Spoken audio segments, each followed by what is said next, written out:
Salut! Vous connaissez la numérologie et sa puissance de calcul et d'analyse? Vous connaissez les tarots de Marseille et son monde symbolique prodigieux? Eh bien, nous allons vous faire découvrir une méthode qui allie les deux afin de bâtir un thème personnel évolutif sous la forme d'une étoile, l'étoile évolutive. Tel est le nom que lui ont donné ces deux créatrices, Catherine Poncet et Nathalie Joly. Elles sont astrologues. Elles appartiennent au RAO, Rassemblement des astrologues occidentaux de Lyon. Elles ont bien voulu nous accueillir afin de nous faire une démonstration de leur méthode inédite. Et pour cela, elles ont choisi l'auteur du Petit Prince, Antoine de Saint-Exupéry. Nous avons la chance, je crois, d'avoir deux astrologues et numérologues lyonnaises, de renom, de qualité, qui vont nous parler de deux livres qu'elles viennent de sortir, d'écrire. Un des livres est écrit en commun. Donc nous avons Nathalie Joly, qui est à ma droite, Catherine Poncet en face de moi, donc qui est l'étoile évolutive. Elles s'approfondiront elles-mêmes leur livre, bien sûr, leur bouquin. Et l'autre livre s'appelle Le Bateleur en chemin, écrit par Nathalie Joly. Donc moi je vais m'effacer, être en retrait, parce que je vais laisser la place aux dames. Donc je vous laisse, mesdames, vous présenter. Et puis après je poserai quelques questions dans le courant de la série. À tout bien tout honneur, Catherine. Alors je suis Catherine Poncet, astrologue à Lyon. Je suis Nathalie, astrologue, tarologue, numérologue à Lyon aussi. Alors, nous allons vous présenter notre dernier livre qui s'appelle L'étoile évolutive. Voici une étoile évolutive qui va me permettre d'illustrer mes propos. L'étoile évolutive, à l'instar d'un thème astrologique, c'est la représentation de notre plan d'incarnation, des composantes de notre parcours terrestre, et ça va nous donner une image de notre potentiel, de nos potentiels, de nos défauts, de nos difficultés, de ce pourquoi on est venu, où nous allons, et tout ça annualisé. Cette étoile s'élabore à partir de la date de naissance et du nom, du prénom et du nom de naissance. C'est probablement le seul outil qui utilise à la fois la date de naissance et le nom et le prénom. On va utiliser un système très classique pour transformer ces données de date et de nom en arcanes du tarot.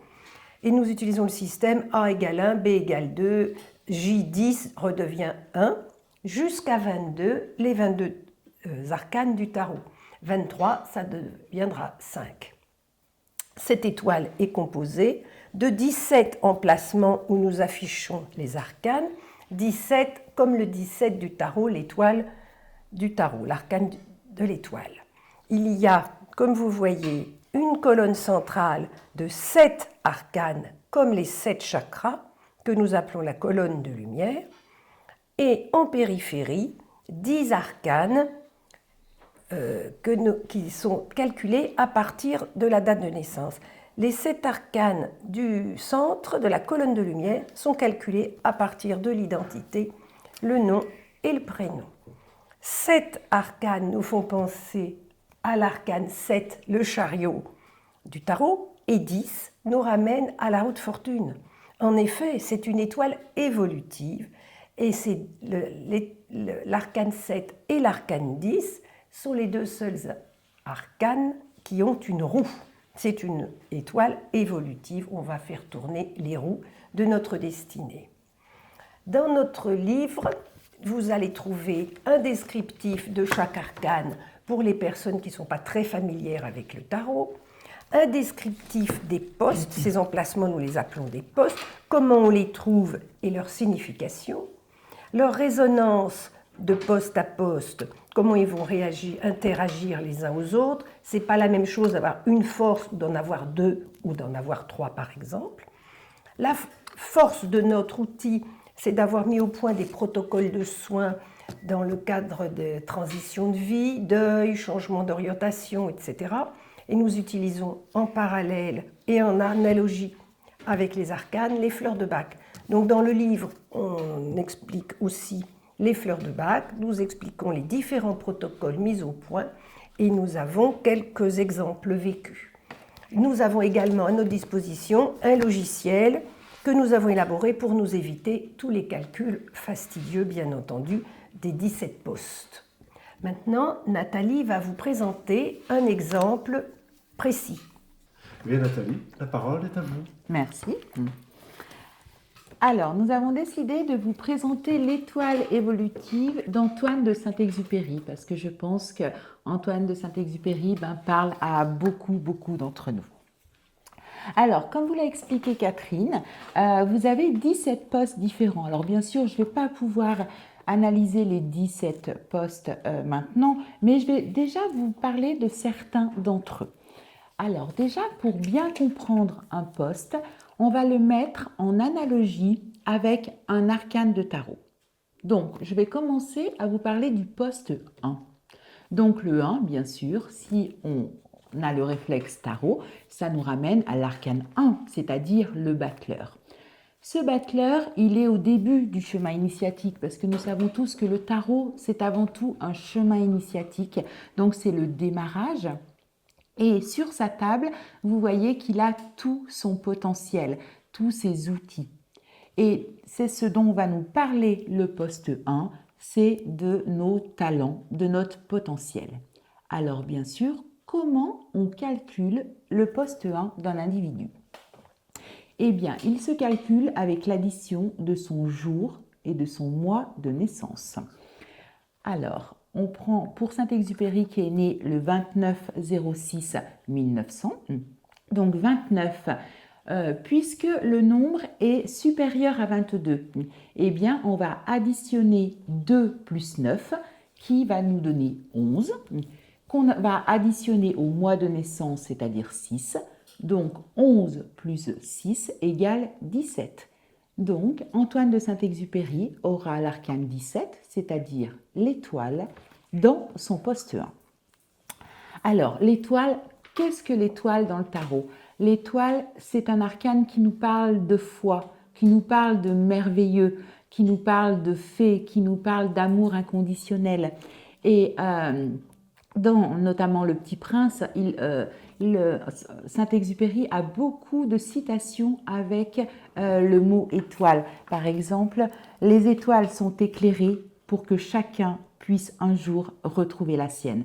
Alors bien évidemment, Catherine et moi, nous avons été très sensibles à cette citation, puisque cette citation, c'est un petit peu l'élan qu'on a eu en créant cette méthode pour que chacun, avec cette méthode qui est unique en fait, c'est-à-dire qu'il y a très peu de probabilité qu'il y ait 2 étoiles évolutives en même temps, donc c'est vraiment quelque chose qui parle vraiment à titre individuel.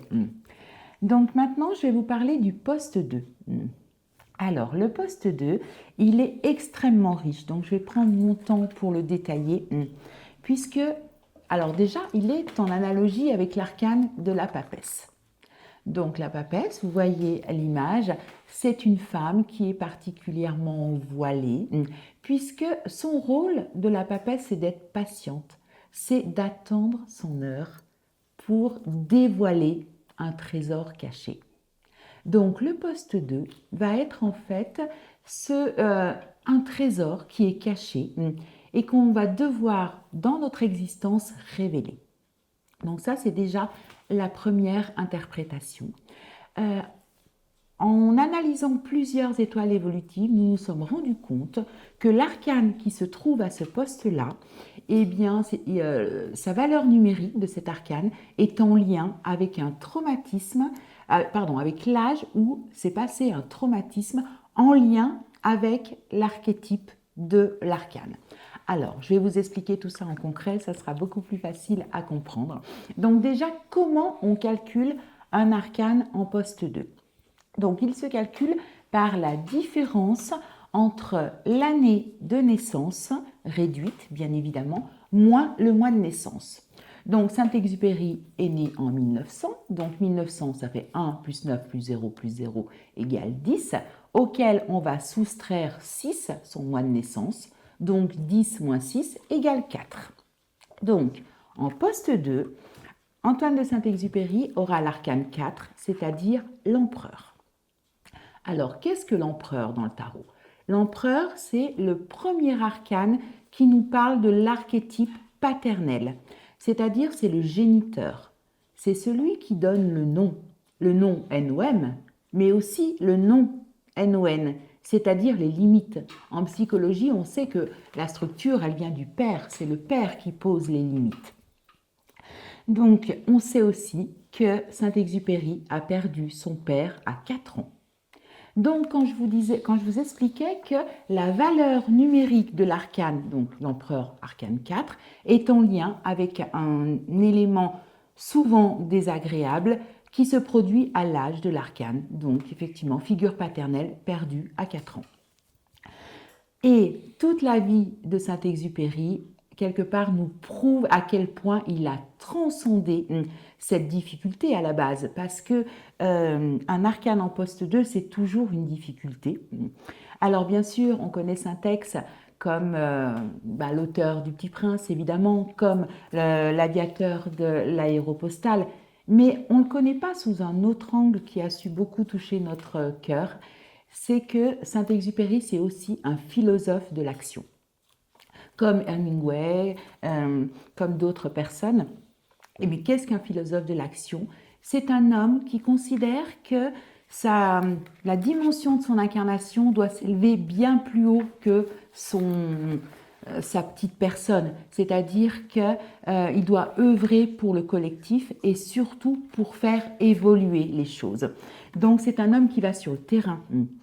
Bon, on sait que Saint-Exupéry, avant d'écrire, il a été sur le terrain, il a été pilote, il a été reporter. Donc, il a été véritablement dans l'action avec des valeurs humaines particulièrement élevées. D'ailleurs, on retrouve cette citation, dans sa citation, quand il dit « l'homme se découvre quand il se mesure avec l'obstacle ». Et ça résume un petit peu toute la philosophie de l'action, c'est-à-dire de se dépasser dans un but collectif et dans un but d'évolution. Donc, il y a une autre citation qui nous parle aussi beaucoup de son empereur, c'est « être homme, c'est précisément être responsable, c'est sentir en posant sa pierre que l'on contribue à bâtir le monde ». Donc bâtir, bien sûr, c'est un verbe qui correspond complètement à l'arcane de l'empereur. Donc cette pierre qui contribue à bâtir le monde, eh bien, évidemment, nous fait rebondir directement sur l'arcane du monde qu'on va trouver en poste 9. Donc déjà, je vais vous expliquer qu'est-ce que le poste 9. Donc, bien sûr, il est en lien avec le 9e arcane du tarot, c'est-à-dire l'ermite. L'ermite, c'est un personnage qu'on associe souvent avec la solitude. Mais la solitude dans le sens noble et surtout étymologique du terme, c'est-à-dire solitude pour se relier à son soleil intérieur. C'est-à-dire que c'est qui on est véritablement au fond de nous, une fois qu'on a dépassé le masque social qu'on emprunte tous, c'est qu'est-ce qui vibre véritablement à l'intérieur de nous. Donc, pour calculer pour chacun d'entre nous notre poste 9, nous faisons l'addition du poste 1 et du poste 2, en clair, de nos talents et de notre trésor caché à révéler. Donc, en poste 1, Saint-Ex a l'étoile, donc l'arcane 17. En poste 2, il a l'empereur, donc l'arcane 4. 17 plus 4 égale 21, le monde. Le monde, c'est un arcane quand même particulier dans le tarot puisqu'il vient signer l'accomplissement du chemin initiatique. Son but, c'est vraiment de réunir le monde entier dans ses différences.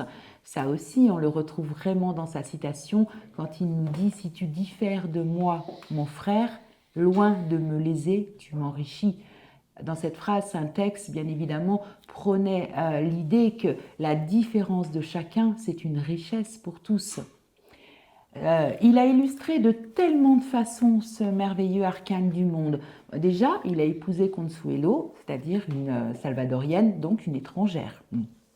Bon, il a parcouru le monde. Et puis avec Le Petit Prince. Le Petit Prince, c'est un livre, déjà entre parenthèses, c'est le livre qui est le plus vendu après la Bible. Donc déjà, c'est une référence quand même à noter. Et avec ce Petit Prince, qui a été traduit dans toutes les langues, il parle à tout le monde, quelle que soit notre religion, quels que soient nos idéaux, quelles que soient nos croyances, quelle que soit la partie du globe qu'on habite. Il parle à tous les âges, puisque bien évidemment, il est étudié à l'école primaire, mais nous, en tant qu'adultes, il résonne encore en nous et on le relit bien évidemment avec plaisir en y voyant plein de choses. Donc vraiment, il vibre à tous les âges de la vie et dans les quatre coins du monde, justement. Il y a une citation aussi qu'il a écrite et qui illustre merveilleusement l'arcane du monde. C'est « La pierre n'a point d'espoir que d'être autre chose que pierre, mais de collaborer, elle s'assemble et devient temple ». Je crois qu'il n'existe pas de meilleure citation pour illustrer cet arcane du monde, c'est-à-dire que seul, on représente quelque chose, mais notre force, c'est justement dans les liens qu'on va créer avec l'autre et avec l'ensemble du monde. Maintenant, nous allons passer à un autre poste qui est le poste 4. Donc, le poste 4, lui, il est en lien avec l'arcane 4 de l'empereur. Donc, l'empereur, c'est aussi nos limites, nos résistances, qui nécessite une prise de conscience. Son calcul est très simple. Il se fait par la différence entre 22, puisque 22 c'est le nombre total d'arcanes, moins la valeur numérique de l'arcane que nous avons en poste 9. Donc pour Syntex, ça nous fait 22 moins 21 égale 1, c'est-à-dire le battleur. Donc quelle était la problématique d'Antoine de Saint-Exupéry? Eh bien, c'est le battleur. Bon, toutes ces citations nous parlent, beaucoup de ces citations, nous parlent, d'enfance. Et on voit un petit enfant blessé, justement, par rapport au manque du père. Il nous dit aussi, beaucoup d'adultes ont d'abord été des enfants, mais peu d'entre eux s'en souviennent. On a l'impression qu'il est à la recherche de son enfance. D'ailleurs, il disait, je crois, on est d'un pays comme on est de son enfance. Et là, on voit toute la thématique de la nostalgie de Syntex. Syntex avait aussi un côté très battleur, c'est-à-dire un côté étourdi, un côté où il ne se rappelait plus. Alors, on mentionne quand même que le battleur, il a cette particularité d'amnésie, puisque c'est lui qui commence le chemin initiatique, donc c'est le premier arcane quand on rentre en incarnation, et quand on entre en incarnation, bien sûr, on sait qu'on est amnésique de nos anciennes incarnations.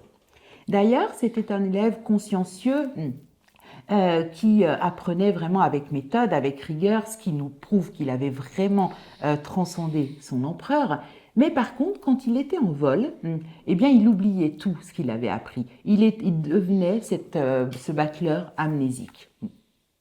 D'ailleurs, ça lui a valu de nombreux accidents extrêmement graves, puisqu'il a eu plusieurs fractures du crâne, il a fait 7 jours de coma, et on avait quand même à penser qu'il avait une bonne étoile, justement cette étoile du poste 1, c'est-à-dire de ses talents, pour avoir si souvent réchappé à des accidents catastrophiques.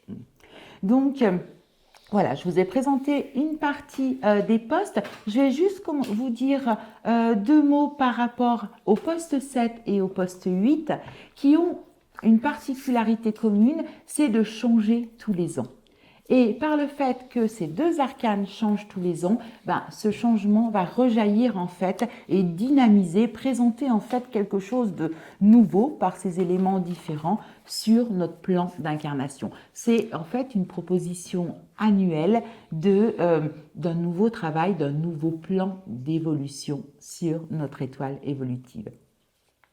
Alors, si je parle justement de l'année 43, il a au niveau des arcanes annuels l'amoureux, qui est un arcane de service, et le chariot, qui est l'arcane où on tient les rênes de sa vie. Et en 1943, Syntex a repris du service auprès de l'armée américaine, hein, puisque bien sûr on est en pleine Deuxième Guerre mondiale, et il a repris les commandes de l'avion, qui illustre particulièrement ce chariot.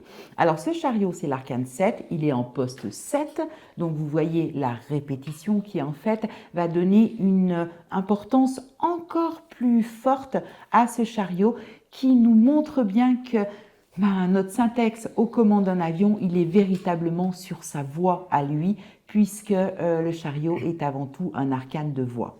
Juste le dernier petit clin d'œil par rapport à cet arcane du chariot, dans une étoile qui est bien sûr une évolution de notre chemin d'incarnation, on fait la différence entre l'arcane qui est tout en bas et celle qui est tout en haut. En bas, il a l'impératrice, l'arcane 3. En haut, il a le chariot, l'arcane 10. Si on fait la différence, ça fait 7.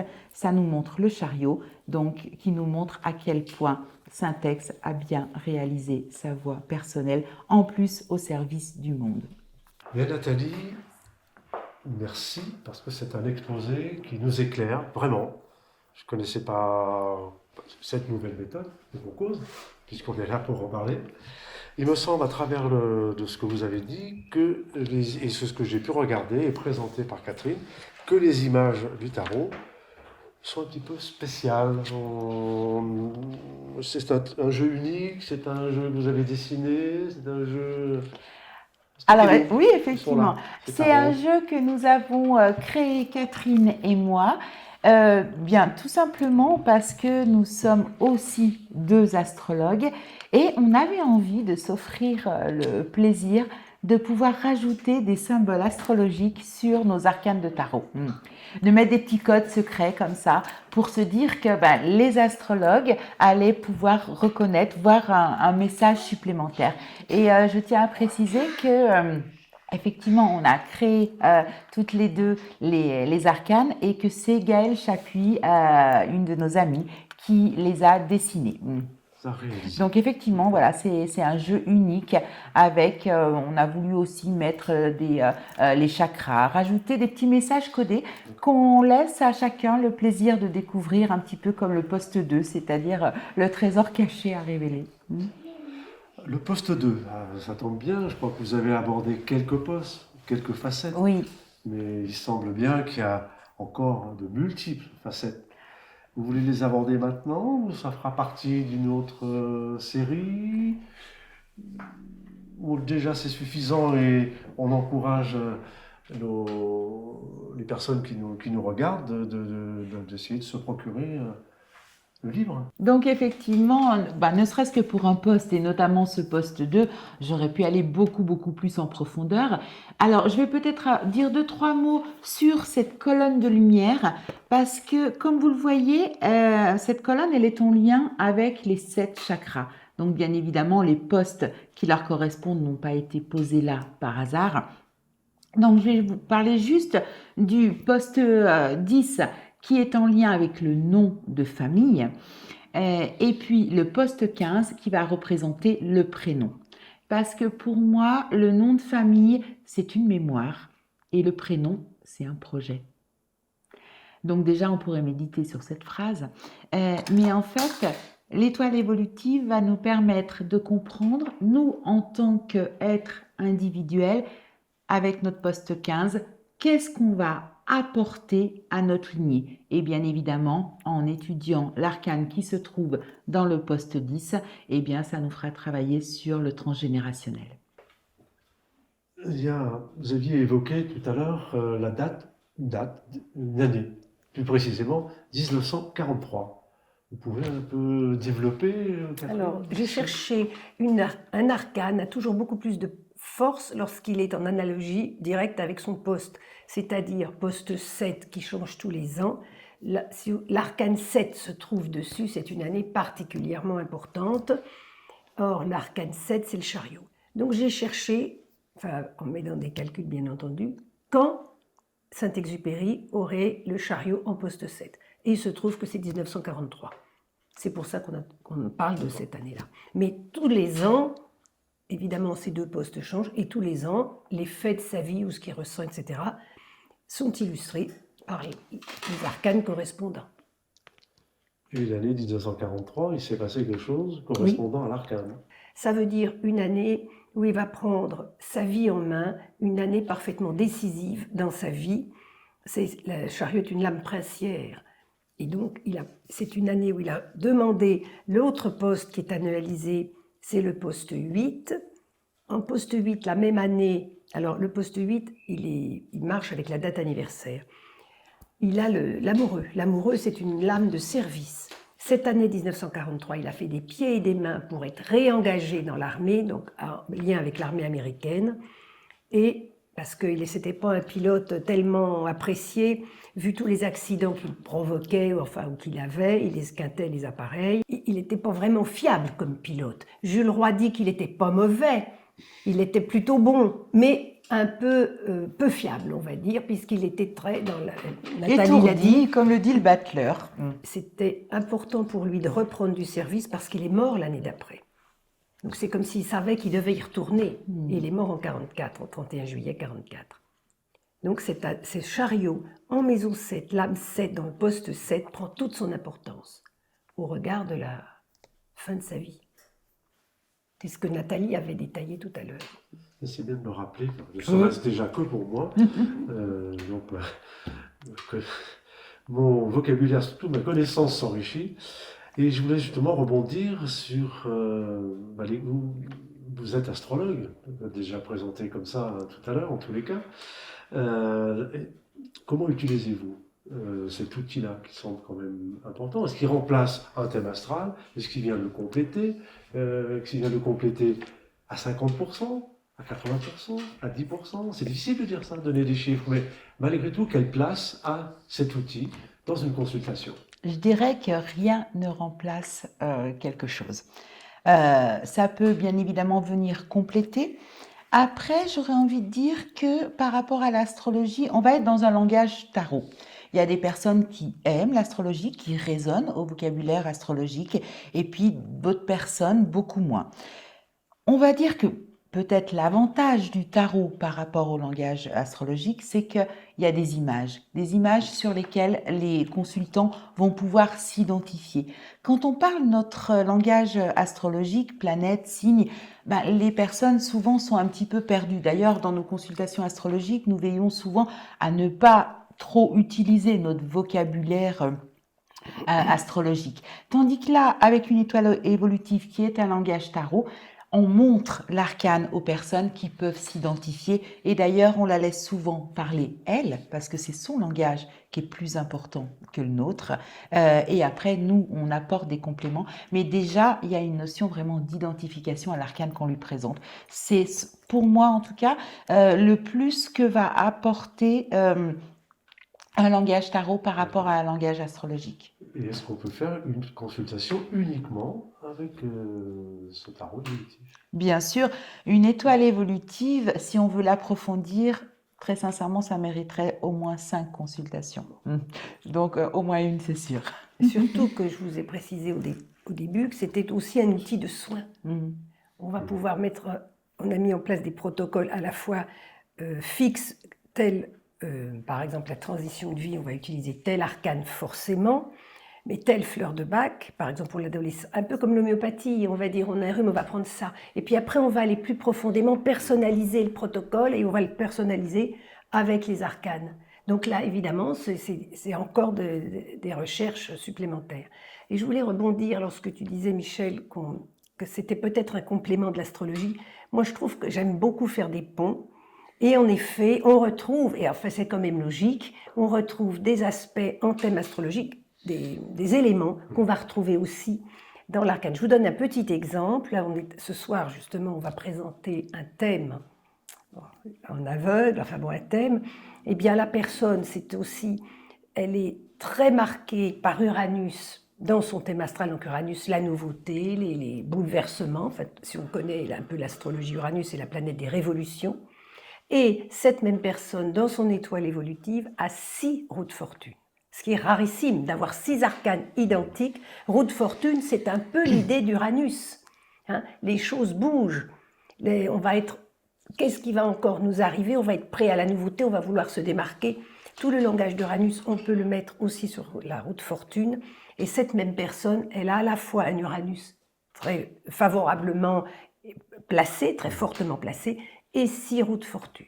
Et on a cherché, parce que ça nous intéresse, est-ce qu'il y a un moment de sa vie où elle aurait, dans les postes 7 et 8 qui changent tous les ans, est-ce que ce serait possible qu'il y ait une année où elle aurait 2 roues de fortune en 7-8, et du coup elle aurait 8 roues de fortune, ce qui est vraiment rarissime? Eh bien oui, ça arrive. Il y a une année vraiment clé pour elle, où, bon ben je vous dis, c'est l'année où elle a son dernier enfant, déjà, elle arrête, on va dire, d'être une mère, enfin, de donner naissance à des enfants, et puis la vie a pris aussi un autre tournant à ce moment-là. Et ça, d'ailleurs, si on fait les transits progression, direction d'astrologie, on le verra aussi, bien entendu. Alors effectivement, 8 roues de fortune dans un thème où il y a 17 postes, donc c'est-à-dire la possibilité, c'est-à-dire la moitié de ces arcanes sur cette année-là étaient par la roue de fortune. Donc c'est quelque chose d'absolument exceptionnel. Il faut préciser, Catherine, tu parlais d'un thème en aveugle ce soir. La vidéo va être diffusée. Oui, j'y ai Donc, pensé. Vous avez devant vous des membres du RAO, du Rassemblement des astrologues occidentaux, RAO lyonnais. C'est un club astrologique lyonnais où nous avons des ateliers tous les mois. Et des rencontres pour ça. Voilà, oui. Et des échanges. Donc ce soir, on ne va pas dévoiler le nom. Non, mais c'est en aveugle, c'est un petit exercice. C'est aveugle, on l'a travaillé, plusieurs d'entre nous l'ont travaillé. On a des réponses, mais je ne les donnerai pas. Prochaine vidéo, nous dirons de qui il s'agit. Nous ferons les réponses. Donc c'est vraiment très intéressant. C'est un développement psychologique qui ne va pas vers l'événementiel directement. On pourrait penser au tarot, on tire les cartes et on va vous dire si demain on va vendre sa voiture, acheter sa voiture ou faire une belle rencontre. Ça va au-delà. Je crois que c'est ce qui est important à définir aux personnes, à faire comprendre. C'est le message à faire passer, c'est qu'on va au-delà de l'événementiel brutal, non, il y a une compréhension des lois quand même humaines. Et je crois que c'est une sacrée découverte, cet outil-là. Pour ça se rapproche de l'astrologie aussi. On peut demander une question horaire, événementielle, etc. et aussi tout un portrait psychologique. C'est la même chose. Et donc vous faites vous donnez des consultations à deux, toutes les deux? Pas ensemble. Pas ensemble, d'accord. Pas ensemble. Non, parce que pour la consultation, c'est quand même quelque chose d'individuel où la personne a besoin de se confier et donc c'est privé. C'est privé. Ça voudrait dire qu'il y aurait un consultant face à nous deux, ça ferait déjà pas forcément très égalitaire. Par contre, nous donnons des formations toutes les deux ensemble de l'étoile évolutive. Bien. Parce que moi je connais des gens, des couples astrologues, numérologues qui travaillent à deux, un homme, une femme, pour les consultations à deux, c'est pas mal. Ça peut être très intéressant aussi. Donc effectivement. Il y a les deux façons d'aborder. Complètement. Les consultations et l'écoute surtout, c'est l'écoute de l'autre, la découverte. Bien sûr. Et c'est toujours cet effet miroir que nous sommes. Nous renvoyons les choses. Nous renvoyons. Nous essayons, en tous les cas. C'est ça. Et puis, on a parlé des livres, donc de ces deux livres, de L'Atteleur en chemin et L'étoile évolutive. On en a parlé dans l'aparté. Donc, pour l'instant, il y a un lien, une adresse mail pour pouvoir se procurer ces livres. On les fera passer en bandeau au moment de la vidéo. Donc, c'est édition-de-la-papesse@gmail.com. Tout ça, vous le trouverez au moment de la diffusion de cette vidéo. Ce lien vous permettra, pour ceux qui sont intéressés, d'avoir les informations pour se procurer le livre, éventuellement le tarot. Je crois qu'il peut y être en production aussi pour se procurer ce tarot. Oui, tout à fait. Et pour parler de livres, et aussi de la complémentarité entre l'astrologie et l'étoile évolutive, nous sommes en préparation, nous avons encore un autre livre où nous allons étudier, là ce sera plutôt une étude de cas de différents personnages que tout le monde connaît, illustres, où nous présenterons l'étoile évolutive et avec un petit tour par l'astrologie pour montrer justement les parallèles qu'on peut faire. Et puis il y a parfois quand même des personnes qui aiment beaucoup le tarot, l'étoile évolutive, et qui s'y connaissent aussi en astrologie. Donc là, il y a souvent des parallèles à faire. Donc c'est le 3e livre, en chantier, préparation. Je pense que nous aurons l'occasion de parler de ce 3e livre sur la chaîne d'Andromède. Alors je crois que vous l'avez vous avez tous compris, après je vous laisserai conclure, hein, mais juste parler un petit peu de la chaîne d'Andromède. Bah, c'est une constellation, c'est une galaxie, hein, il y a des étoiles. Hein. On parle de l'étoile évolutive, une des composantes de la chaîne d'Andromède, c'est la porte de l'étoile. L'astrologie, on parle des planètes, mais aussi l'astrologie des étoiles. Donc je crois qu'on essaye tous de nous emmener, c'est un chemin, c'est porteur de lumière. Je crois que vous l'avez prononcé tout à l'heure, ce mot lumière. La colonne de La lumière. colonne de lumière. Moi, je dis porteur de lumière, mais on n'est pas loin. Donc, c'est le but aussi de la chaîne d'Andromède, c'est d'aborder toutes les connaissances traditionnelles. Donc, moi, je vais vous laisser conclure, je vais vous laisser faire, ce que vous avez envie de dire, avant qu'on revienne vous voir très, très rapidement, parce que c'est passionnant. Je vous laisse la parole. Ben, je vous remercie d'avoir organisé cette vidéo. Et Nathalie. Eh bien, je vais être très, très originale parce que je vais vous remercier profondément aussi tous les deux. Bien, donc c'est nous qui vous remercions. Alors, les merci, oui, c'est un joli mot, merci, hein, c'est comme amour, hein, partage, amour, merci, je crois qu'il faut oser les prononcer, il ne faut pas se gêner. Puis on peut les regarder aussi sous l'œil du langage des oiseaux. Absolument. Vous ne pouvez pas développer maintenant, non, on le fera après. Bah, pourquoi pas se donner un autre rendez-vous. Oui, eh bien, on prend rendez-vous. Et puis, je pense qu'on aura l'occasion d'en parler sur la chaîne d'Andromède. À très bientôt sur la chaîne. Merci. Au revoir. Au revoir.